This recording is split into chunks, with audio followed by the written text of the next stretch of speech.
अवल अल्लाह अलीम आला आलम जो धणी कादिर पांजी कुदरत सी कायम आए कदी वाली वाहिद वहदहू राज़िक रब रहीम हो सारा सच्चो धणी जय हमद हकीम करे पाण करीम जोड़ू जोड़ जहान जूं लतीफ़ सरकार जे इन बेत में पंच सिटूं आहिनि पंचतन पाक वांगे लतीफ़ ॿुधायो अवल बि अल्लाह आहे आख़िर बि अल्लाह आहे हर शइ फना थी वेंदी सिर्फ़ मुंहिंजे मालिक जो ज़ुल जलाल जो चहिरो बाक़ी रहंदो। अॼु आशूरे जो ॾींहुं मौला तव्हांजी अज़ादारियूं तव्हांजी ज़ंजीर ज़नी न्याज़ो नगर क़बूल ऐं मक़बूल फरमाए।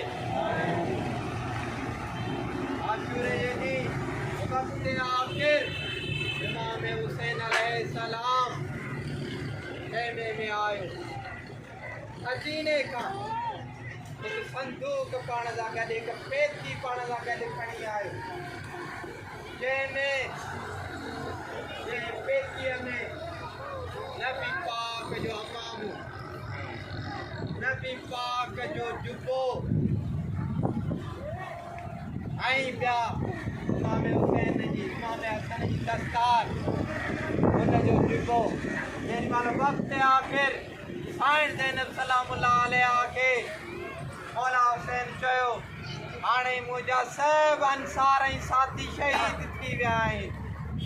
मुंहिंजा शहज़ादा शहीद थी विया आहिनि हाणे वक़्तु उहो अची चुको आहे मुंहिंजी उहा संदूक खणी आहे दस्तार मूंखे ॾे नबी पाक जी दस्तार इमाम हुसैन अलैहिस्सलाम पंहिंजे सिर ते रखी नबी पाक जो जुबो पंहिंजे सिर पहिरियो वक़्त आख़िर करबला जे मैदान में इमाम हुसैन अलैहिस्सलाम आयो किथां तीर आया किथां तलवारूं आयूं किथां भाला आया हज़ारनि जो लश्कर हो लखनि जी तइदाद में लश्कर थी वियो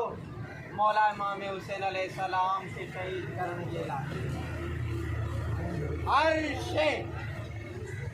पत्थर हो जंहिं वटि पत्थर ते उछलायईं जंहिं वटि भालो हो भालो ते उछलायईं हर हिक पे ॾिठो हीअ अमामो त रसूल जो हीअ जुबो त रसूल जो 13 ज़रबो जेॾी महिल इमाम हुसैन अलैहिस्सलाम दीन तां ज़मीन ते आयो तीरनि ते इमाम हुसैन हुन खां पोइ शिमर लाइन 13 ज़रबूं आयूं पहिरीं ज़रब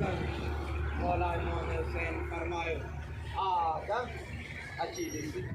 मौला जे इश्क़ में मौला जी इबादत में कुर्बान कीअं थी ॿी ज़रब लॻी नूंहं खे चयईं अचु ॾिस तौहीद जी बका कीअं थी थिए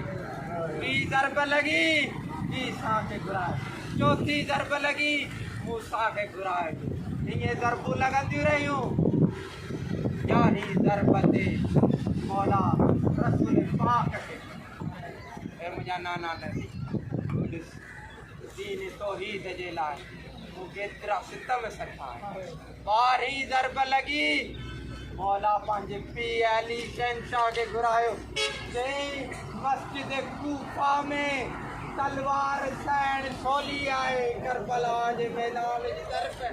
उठी आहे 13हीं ज़रब ते मौला इमाम हुसैन अलैहिस्सलाम पंहिंजी पाक कमर ते घुरायो हाणे लतीफ़ छा थो चए दाढ़ी है रत रतिया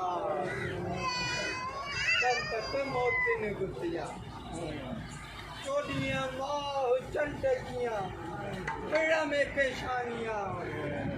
अल्लाह नूर समावात वल अर्ज़ जलवो ज़मीनिया सीमा हम फी वजूह ये कुरान जी आयत है अल्लाह नूर समावात वल अर्ज़ अल्लाह ज़मीन आसमान जो नूर खलकियो आहे सीमा हम फी वजूह जंहिंजे पेशानीअ ते सजदे जा निशान आहिनि। लतीफ़ फरमाए थो मुंहं में मणिया गतिया कगरा करबला जा मातर थे मेड़िया फटन ता रत फुड़ा अलीअ ते उगियास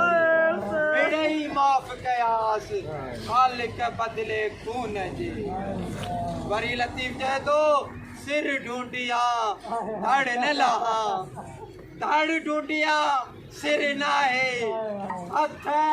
करायूं आंगरियूं विया कप जी का वहदत जे विया से बढ़िया। आंगिर में इमाम हुसैन अलैहिस्सलाम जे रसूल पाक जी मुंडी हुई शिमरे लाइन उहा मुंडी लाइण लाइ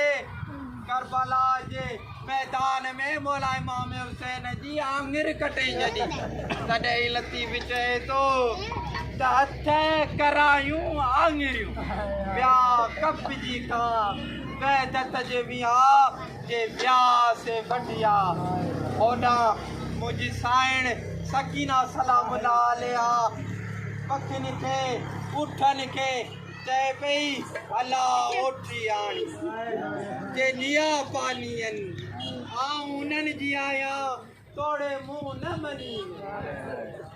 बस मुंहिंजे हथ में कागज़ के आणी